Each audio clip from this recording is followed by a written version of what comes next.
Hi everyone, this is Greg from Greg's Whiskey Guide, back again for a new review, and this is a bit special. This is a blended whiskey rundown. With some of the tasting will happen later on, and just the three quick ones will be in the review because there are too many things on the table, and I don't want this to be too long. And also I just spilled a lot of water on the ground and on different things, so it kind of unsettled me to do the review and restarted it all over again. So I hope it will not be too confusing, not too much damage, mind you, but just feel a bit less uncomfortable now. So I'm gonna try to stick to my plan. So apologies if I read things, it's because I don't want to mistake and focus on the essential. As usual, you will find more details on the description about the company and about the expressions I am gonna speak about today. Also, you will have a cocktail recipe as it's close to Christmas, and it was provided by, I will tell you later on who. So yeah, long time I wanted to do this this overview of the Ballantine's brand Scotch Blended Whiskey. It's a brand that did accompany me since the very beginning of my whiskey journey 20 years ago. So I'm kind of attached to it. I won't say biased, but attached to it because it really struck something in me about what is a Scotch whiskey. So to put a long story short, and again you'll have more details in the description, Ballantine's famous Scotch whiskey brand, for those who don't know, the famous Finest, for instance, is a basic of the core range. It's, by the way, it's in the top 30 bestsellers worldwide, and at the 13th rank in 2019, with 7.7 millions of 9-liter cases sold in last year. The Finest, the one we'll start the tasting with, has been created by George Ballantine in 1910, but the family story behind George Ballantine and Son Limited started in 1827 in Cowgate near Edinburgh. Yeah, basically Ballantine was a grocer and spirit dealer, and then he in a bigger company, and he launched his own business in 1867 with the help of his son, also named George, moving to Glasgow to focus more on spirits and even, I think, if I'm not mistaken, wine, and later on was granted the royal warrant in 1903. Heart of Ballantine's blended whiskey. There's always some key components in blended whiskies. As usual, you know that maybe you know, most of you know, but for those who don't know, blended whiskey is made in majority of grain whiskey, up to around 70-75%, and it gets lower as far as we go into more experimental or more craft blends, such as some from Compass Box, but also other companies, where the malt content can go higher, be higher in the mix, and then of course the price also increases in consequence. But usually these blended whiskies use around 40 to 60 single malts in the recipe, and a few single grain as well. This one is not different, but the key, the heart of the Ballantine's blended whiskey are the Glenbergie and Milton Duff single malts, but around 40 others, 40 in total, sorry, I used in it. And yeah, those two distilleries I just mentioned have been purchased by the company in 1937. At the time it was Hiram Walker and the Canadian company, and not Pernod Ricard in French, the current owner. But they also bought at the same time, almost 1938, Dumbarton's single grain distillery, a beautiful one. I have a bottle of it in the independent version. I will have to speak about it, by the way, at some point. Alas Dumbarton was closed in 2002 and demolished 3 years after. It was one of the largest distilleries of Scotland, with 13.6 million of liters of alcohol per year. Okay, so now more about the current range, and then I will go into the presentation of my bottles and some tastings. Okay, current range comprises the finest. Let me show you. No, I will show you after all, so it makes more sense. Current range comprises the finest, more recently the barrel smooth. Also there was a hide fire edition 1 or 2 years ago, but I don't find it anymore, so that's why it's not on the table. I didn't bought it on time. Don't know if it's discontinued. Then also there's a 12 years old, a 17 years old created in 1937.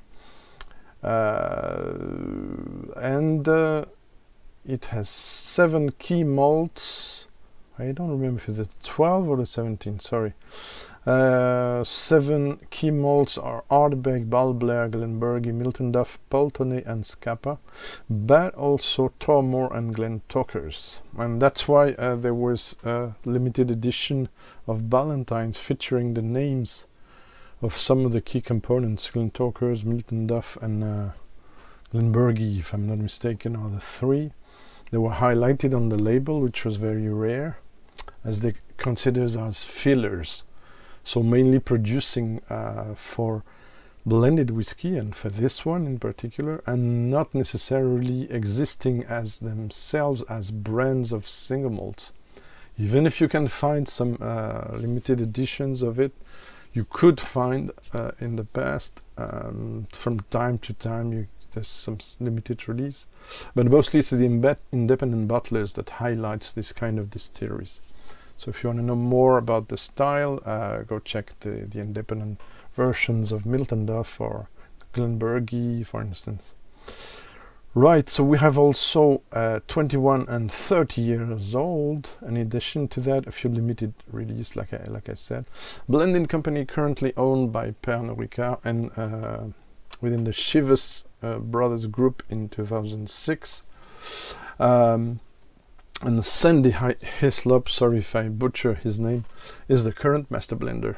And I had the chance to participate to a recent Zoom tasting, and for which Pernod Ricard did provide me, so I have to tell you in order to you may think it's biased or not, but you have to know, like I said, I promised to disclose when the bottle was given. That's not already on our market, by the way, or I didn't see it yet. Also provided a glass for a special use I will explain later on. And earlier on, that's true, I also had a bottle of the 12 a few years ago as a gift after a tasting or an evening with press.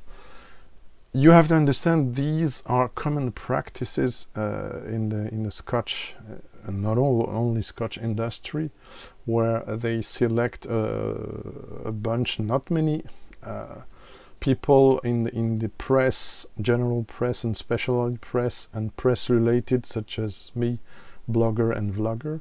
So they select some people that good relationship with them, and then they present products, or they send them, or people attend to events. Now we cannot because of COVID, but so things have been made this time at a distance. And then it's up to us to do as much as honest and independent as we can review. Of course, if you always say it's bad, you probably won't get any material in the future. But I think I've tried so far with all these brands, especially from Pernod Ricard, but also from other companies, to be as honest as possible. And if you have a doubt about it, you can check my review of RBK Highland Rye, where it got very difficult for me because the bottle was offered and it was very expensive. And I was annoyed because even if it was not bad, I had issues, a lot of issues, and I told people, and I told it in my website and video review. So they were not very happy about it, but that's what I mean. I think I'm trying to be as independent as possible about this. Okay, enough rambling or rant or stuff like that. So now, before getting further into the aromatic profile, let's get into the presentation of what I have. And again, I did a picture in which I forgot other expressions I had. The oldest bottle I have, and I have to check in my notes because there's some things the bottles are gone for a long time, so I cannot even tell you, and I have to check once again. I always forgot something, mind you. I apologize. It's very hard to keep up with when you have a lot of bottles like me. It's very hard to keep up with the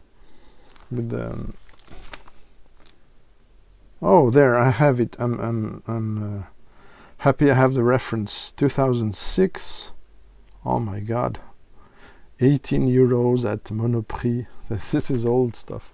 2006, but it was probably early 2000. This is the only thing that's left. It's a memory, a sentimental memory, if I may say. Only thing that's left from limited editions, it says in French. Only thing I have left from the blended malt they were doing in the early 2000s. My first Ballantines ever. And it was, mind you, stated as a 12 years old. And look at the nice distillery featured here. A little kind of a serigraphy, silk screened informations and drawing.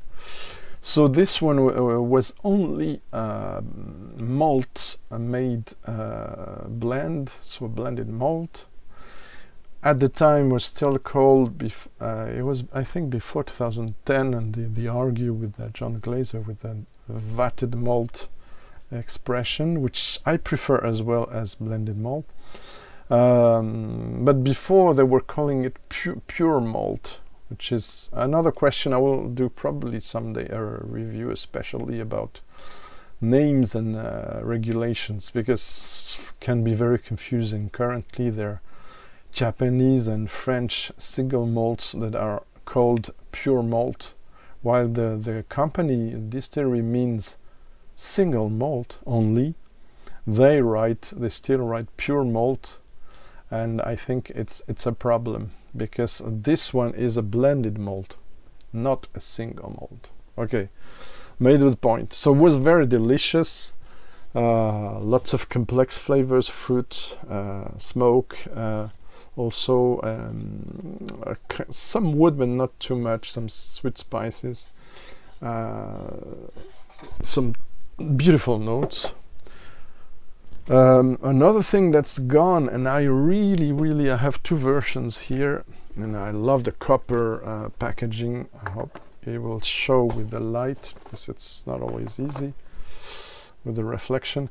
This was a really beautiful expression. Let me check.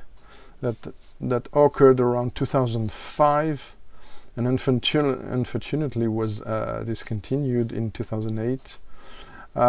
This is a 47% ABV version. filtered, filtré à l'ancienne, which means filtered the ancient way. So it's sweet filtration, and it's written non-chill filtered, which is very rare in the big names of blended whiskey. So this was an awesome expression. I have only my notes in French here, but basically beautiful, smoky, fruity, interesting notes from natural, and it was colored, but there were some beautiful natural caramel as well.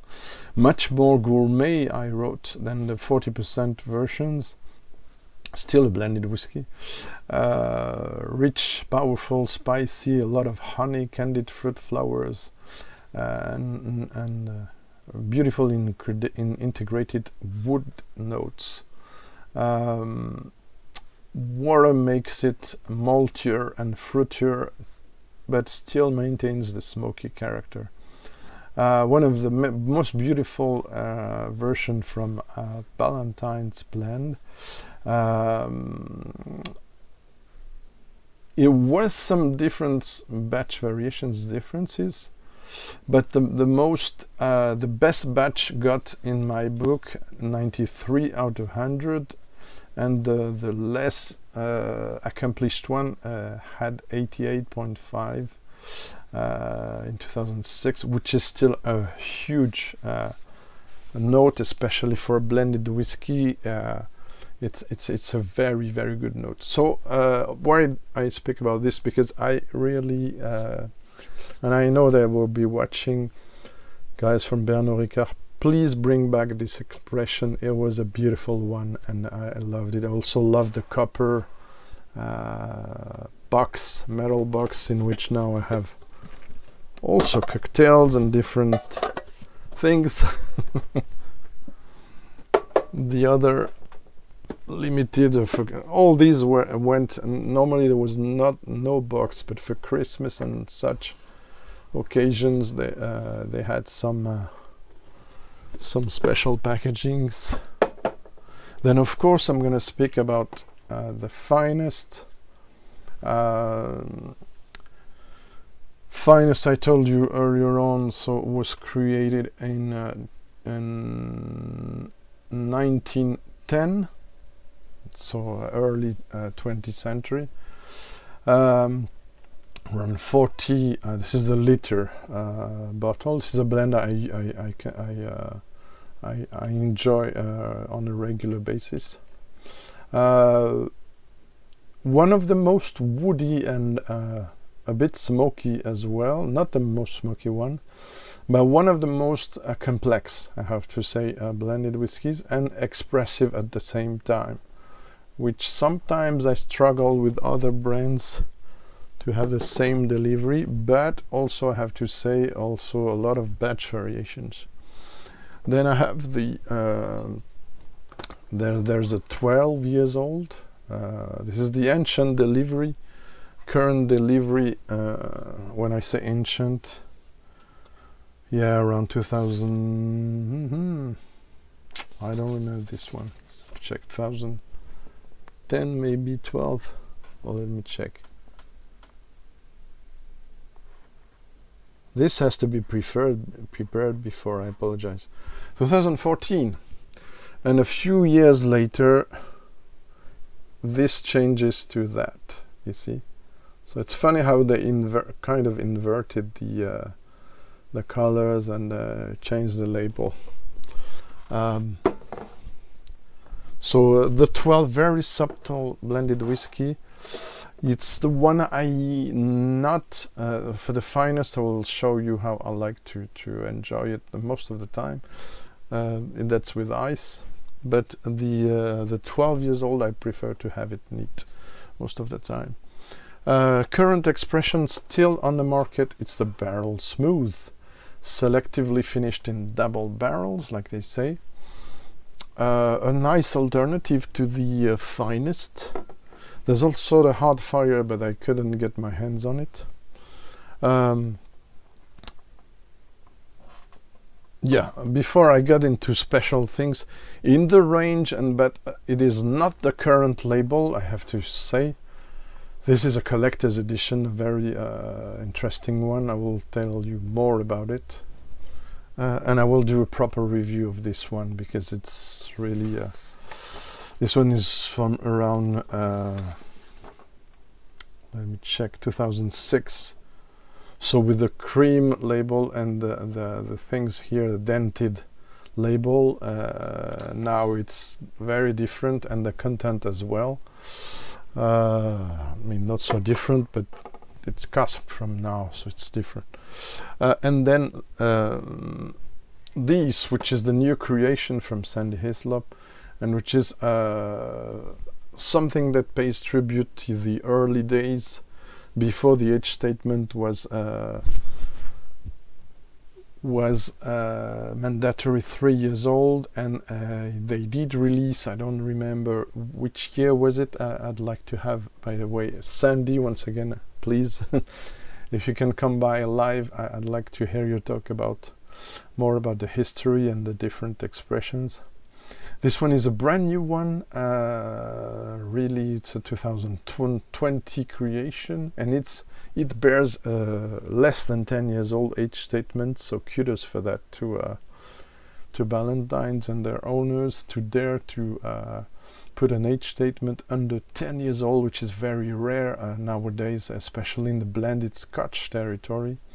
And it's called Bourbon Finished because usually Ballantines and other brands uses a mix of bourbon sherry casks, and this one is finished after some time in bourbon barrels, so it's interesting.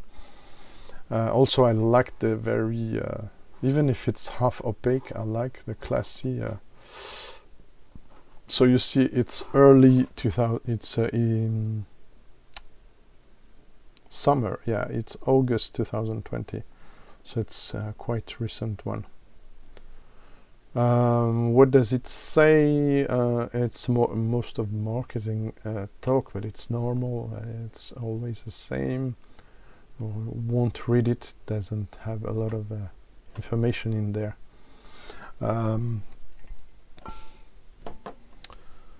So yeah, we're gonna try the finest. We're gonna try the 12 years old, and we're gonna have finish by the 7 years old today. Why switch from the why do the 12 before the 7? It's because I think the 7 has more power and more character than the 12, but the 12 has a different profile and might be crushed by the 7, so that's why. So on now to this one, which I had all these notes. Not gonna go into all these here, so I see time is running out, so I always have to keep up with this. I could do all this separately, but with no connection between the one another. I don't see others do that very well, but I don't feel it. I will do that for special expressions. Before I forgot, for instance, I will do, I have the opportunity to have 4 blended Scotch whiskies from 4 different companies in an early 2000 or even 70s or 80s bottlings, and a contemporary one. So I will do separate with review. It's in my mind, it's in the plans for some time. But for instance, let me show you this gem, which is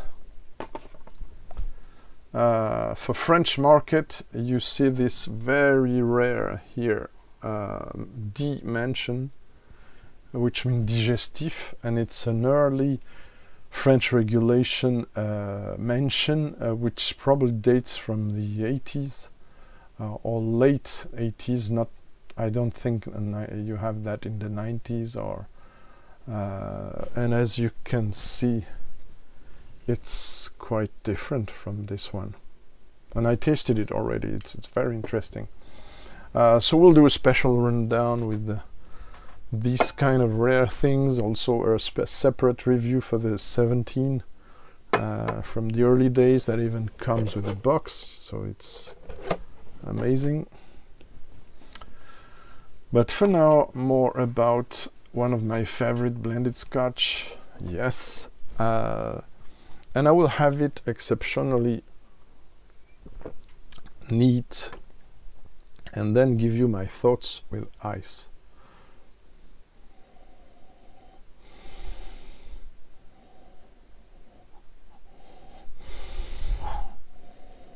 So very rounded, very complex, very balanced. If I see my notes, yeah, very fruity with a cooked baked apples and pears, some quince, also some on the background, some banana, ripe banana. Yeah, it's floral, very complex bouquet. It's oaky, but not too much. This is just a sign of 3 years old or so, or a bit more age. But I think, I don't have the recipe, but I think in proportions, especially it's secret or so. But I sense they're older than 3 years old stuff in there.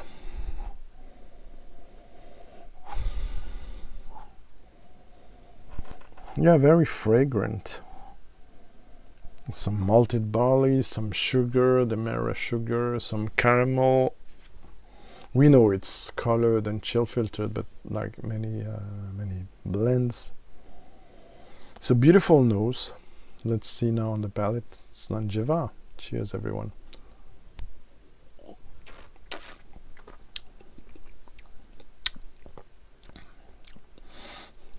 Okay, lots of caramel, natural and unnatural, comes across, and also the grain.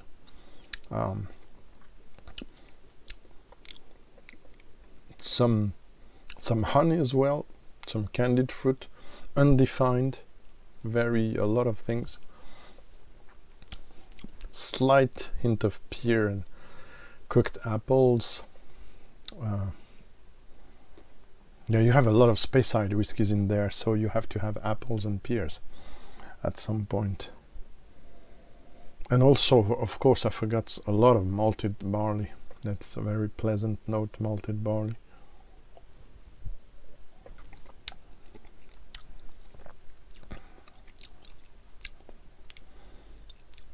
Yeah, you can feel also some spices, some hint of not so much ginger, but some pepper, something that along with the grain and the caramel, almost a bit burnt with a slightly bitter edge. So no, there's not enough left. I have to put some more to add some water, like if I was tasting a single malt. It is not, but like I do usually. For me, assessing a blended whiskey is not like assessing a single malt. Even if I use this tasting glass, and I will do my notes after first, second and third if possible, if it's not a sample tasting. For a blended whiskey, I won't give a rating before trying this on ice. You might be surprised, but for me these kind of whiskies are like four-wheel cars. They made to be used with everything. You have some food in your meal or aperitif. You have some elements of starters that have a lot of taste that can alter your palate. So you have to have a kind of all-rounder drink that can handle all these, and also handle ice and other kinds of beverages associated in mix. I do not like whiskey Coke. It was my first experience, Ballantines with Coke, and I hated it. It gave me a metallic feel, and I hated it. And I say, if it's that whiskey, I don't like whiskey. And it took some years, in fact, back to 1998 probably, to be able to enjoy a whiskey by itself and understand, oh, it has mainly to be consumed by itself, not with Coke and other things. Even if it makes, and we will see that later on, beautiful cocktails. Okay. So now with water.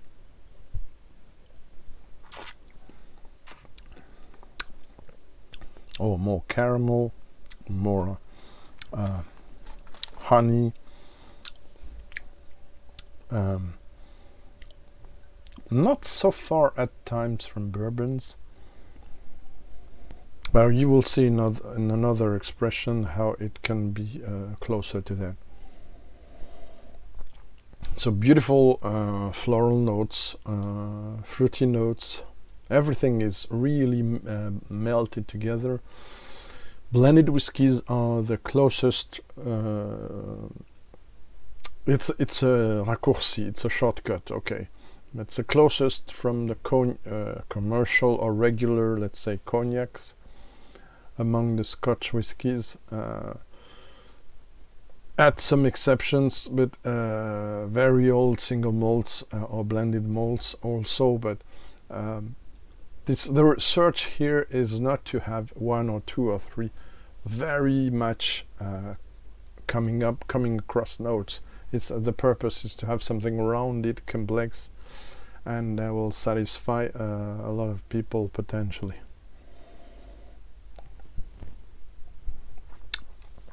So now wait a second and I'll show you, I'll be back, how to enjoy it maybe more. I have to pause it, sorry. Okay, I'm back now. Sorry for interruption. Why? Because I had to pull this out of the fridge, and this was also given to me by Ballantine's, I have to say, my parent company. What is this? It's something in plastic that you can fill there on the top. Where's the hole? And very carefully, I mistake this time, and it gives you a perfect, almost perfect bowl of ice, which is called a nice bowl. It's not the case here. I apologize because it has, it didn't work.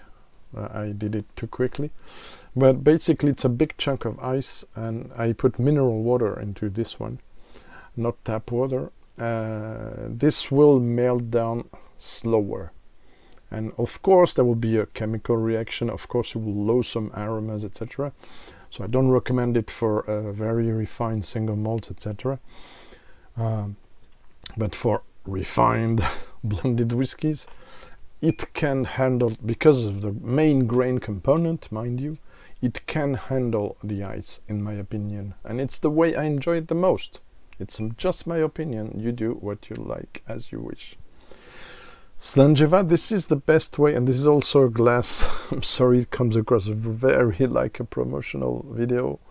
It is not, but it's a glass they provided to do a cocktail with the 7 years old that I will show you again during our Zoom tasting. And the interesting thing is that they provided also a recipe of old-fashioned. So I will, that you can do also with this one, that I will put the recipe, thanks to Pernod Ricard, on the link below. And you could do your own old-fashioned for Christmas, who knows. So cheers. So I didn't let it a lot of time, couldn't put it in advance with so much time already gone.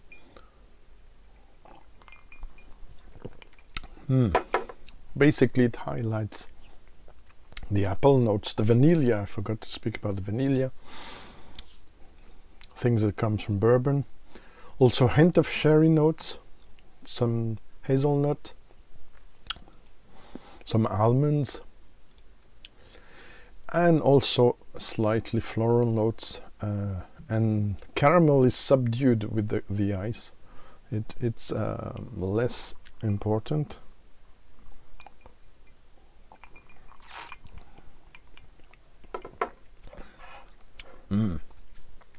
Vanilla, apples, caramel. Okay. So this is the way I enjoy my finest Ballantines.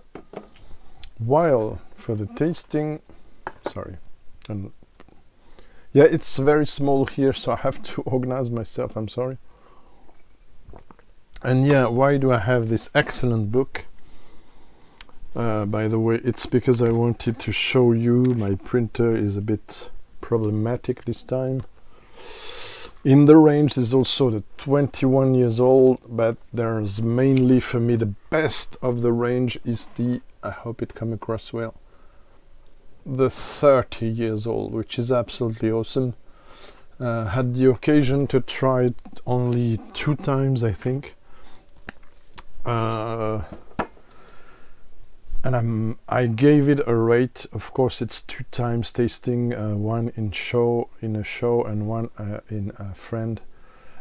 So there's some reservation, but for me it was so complex, so deep, so interesting. I rated it 96 out of 100, and it's for me one of the best blend worldwide, one of the best blends ever.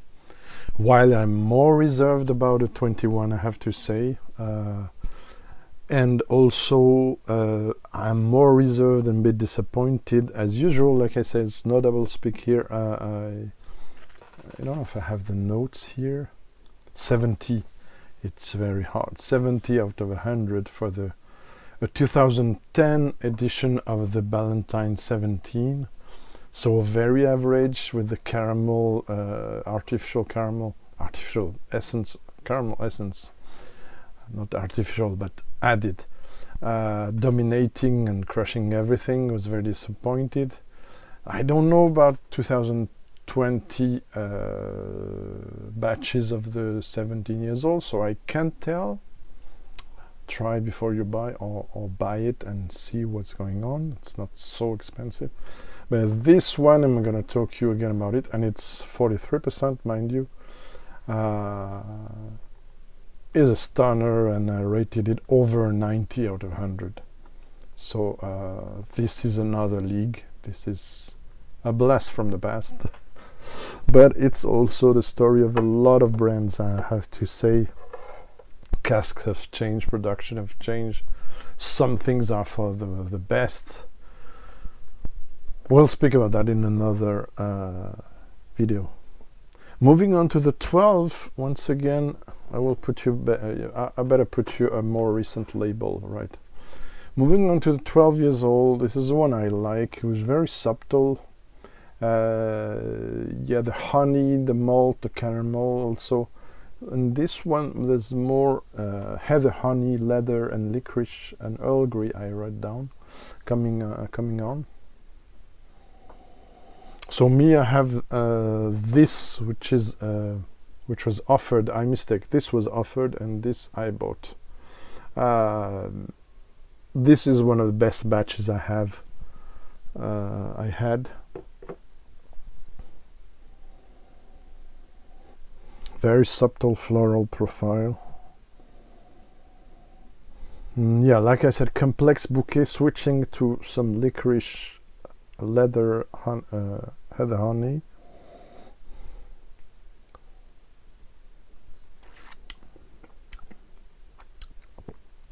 Oh, it's so good. I wish I had a case of this batch, honestly. But you'll never know, even if it's written behind. Often it stays a bit on the shelf before you open it, and then batches have changed. So yeah, on the palate, basically it's what I said already. So complex and refined.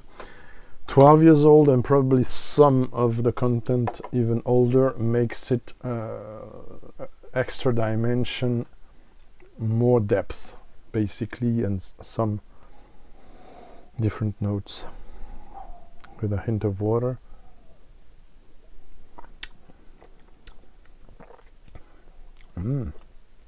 Yeah, a bit thinner on the palate, but it's more complex and it's deeper. Malted barley shines come across stronger, or with more elegance than in the finest, I have to say. And this one, But it's also the work of time, like I said.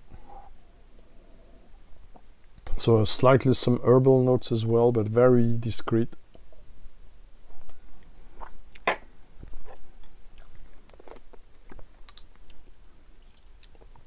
Some green notes as well.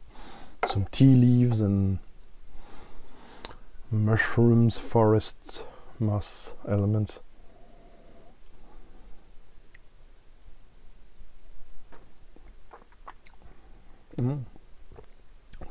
Okay, water brings out more tertiary notes, like I said.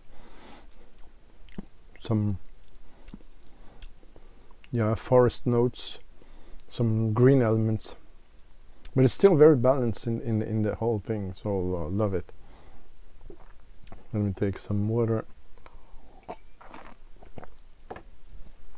Before we go to the last one of the flight today, and again I will come back to Ballantines later on for some comparison reviews and collector's reviews, if I may say. On to the last one with this beautiful packaging, I have to say, very classy, even if it's half opaque, but they know how to bring things.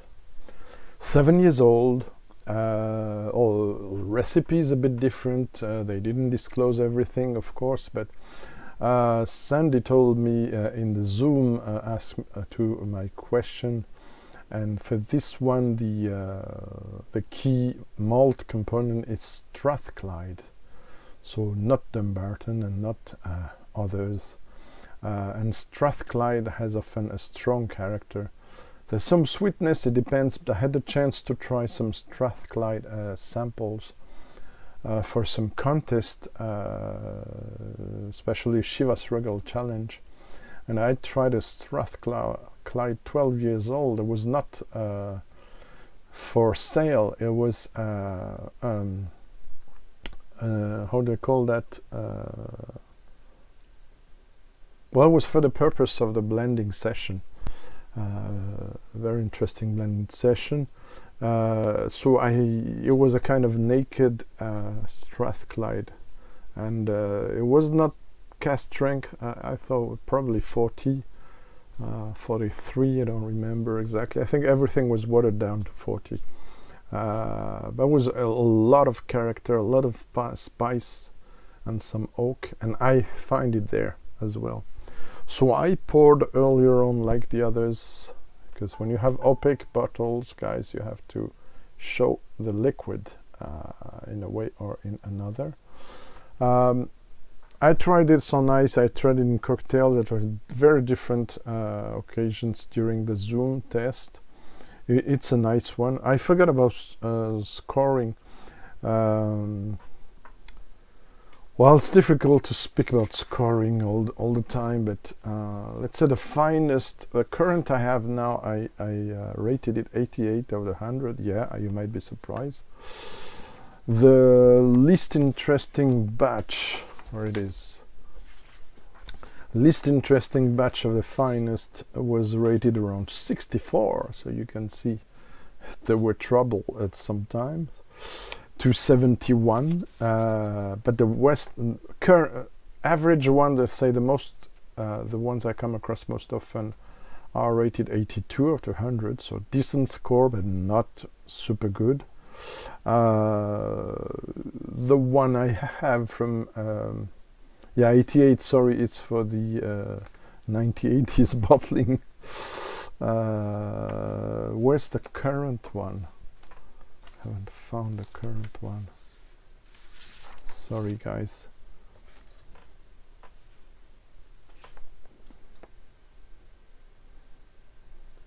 Okay, it's 88, believe it or not.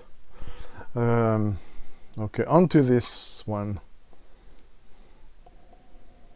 which is 40% ABV. So on the nose, what strikes is it's a different league. It's a bit different one. The bourbon comes across more, with more spices and more oak, but curiously less vanilla. So some caramel, but it's not the same caramel as the finest and the 12. Okay, but it's nice, refined, complex nose. Okay, let's go to the palate. Slangeva.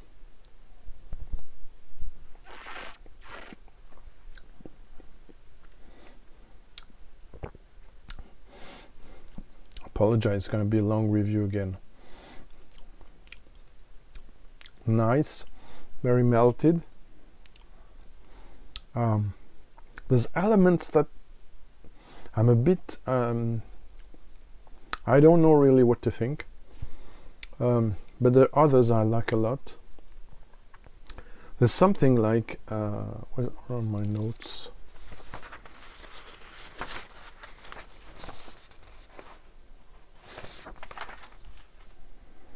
Yeah, for me it's 82 at the moment, out of 100.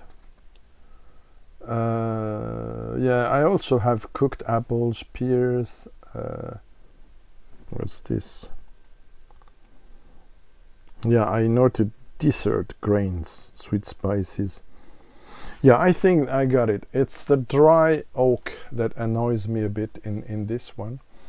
When I tasted neat, let's say, it worked very well in the old-fashioned cocktail they asked us to do, and they brought us every element, so I have to say thank you again very much. The glass, even the orange, the tools to peel your orange off. I won't do that because it's already very long. I mean on cam. Okay, another sip and then we'll see with water and we'll wrap it up.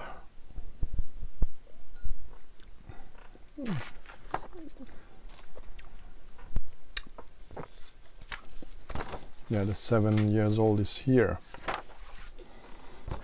Well, there's been around 4 tastings so far. Yeah, cassonade is a French note I struggle to translate. It's some kind of a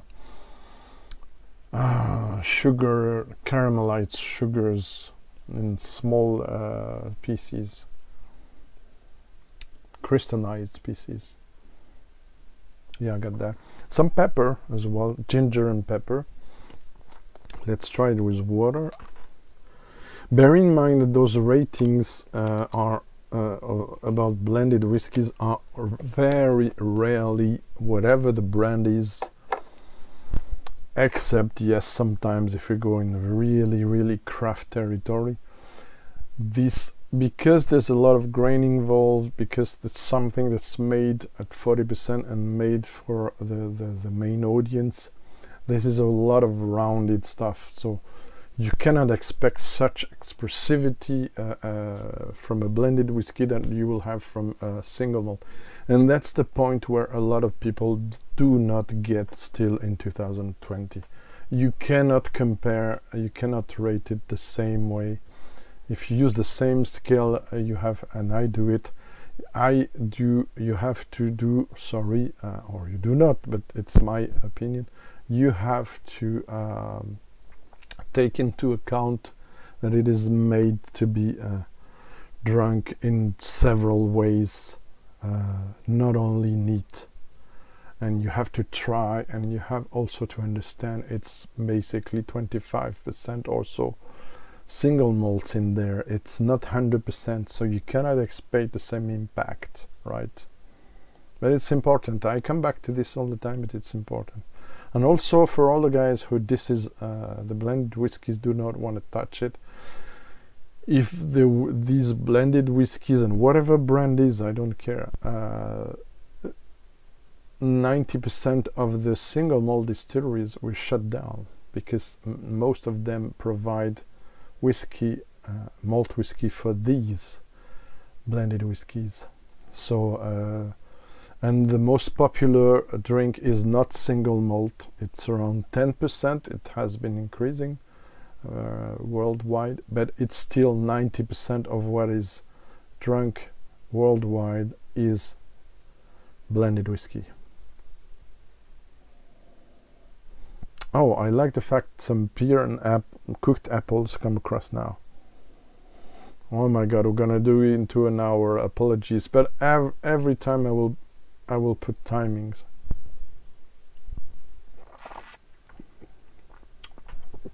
Oh my, I spilled some on my t-shirt. It's baptized by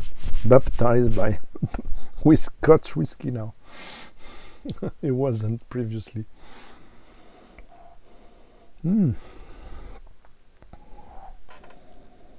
I might change my rate. You know, I like the fact that now some more flowers come across. I like it. Yeah, it's very complex. I'm still, even if there's 20 CL left, I still haven't gotten totally into this. So it's interesting. It's an interesting creation.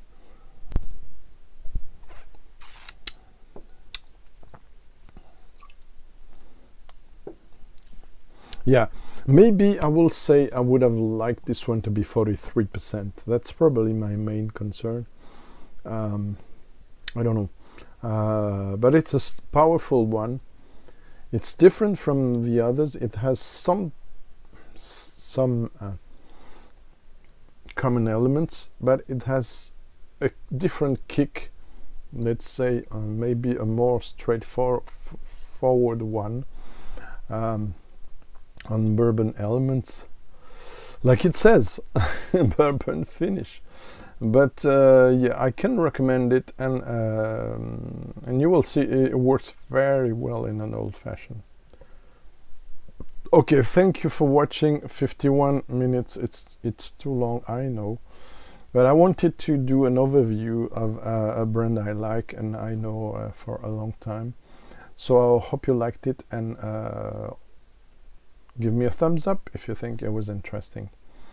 And see you next time, and I'm gonna alternate French reviews in French with reviews in English. And sometimes I would speak about the French whiskies in English. But to start with, because I'm very late, I will do reviews about French whiskey mainly in French. So stay tuned, and see you very soon. Cheers.